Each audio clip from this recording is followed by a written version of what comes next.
నమస్తే అందరికీ బాగున్నారా? Welcome back to my mini cooking vlog. ఈరోజు రెసిపీ వచ్చేసి కొబ్బరి పచ్చడి. ఇది దోశల్లో తింటే బాగుంటుంది, కానీ రైస్లో ఇంకాస్త బాగుంటుంది. నేను ట్రై చేసింది మీకు కూడా షేర్ చేసుకుంటున్నా. ముందుగా ప్యాన్లో ఆయిల్ వేసుకొని బాగా హీట్ అయినంత వరకు ఉంచుకోవాలి. తర్వాత ఫ్రెష్ కోకోనట్ గ్రేటెడ్ అందులో మనం వేసుకోవాలండి. సో కొంచెం లైట్గా ఫ్రై చేసుకోవాలి, గోల్డెన్ కలర్ వచ్చినంత వరకు. తర్వాత అవి తీసి పక్కన పెట్టేసుకొని మనం శనగపప్పు కూడా మనం వేపుకోవాలి.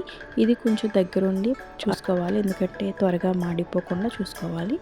తర్వాత చనా ఫ్రై చేసుకొని పక్కన పెట్టేసుకొని ఎండుమిరపకాయలు కూడా మనం ఫ్రై చేసుకోవాలి. ఇవన్నీ కలిపి మనం గ్రైండ్ చేసుకోవాలండి.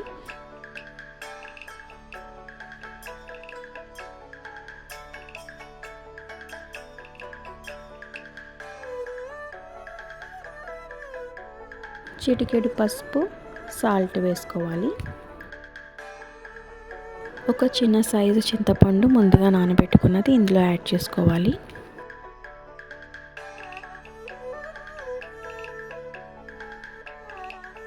అన్నీ కలిపి గ్రైండ్ చేసుకున్న తర్వాత ఒక చిన్న లైట్గా ఆయిల్ వేసి సింపుల్ తడక ప్రిపేర్ చేసుకున్నాం.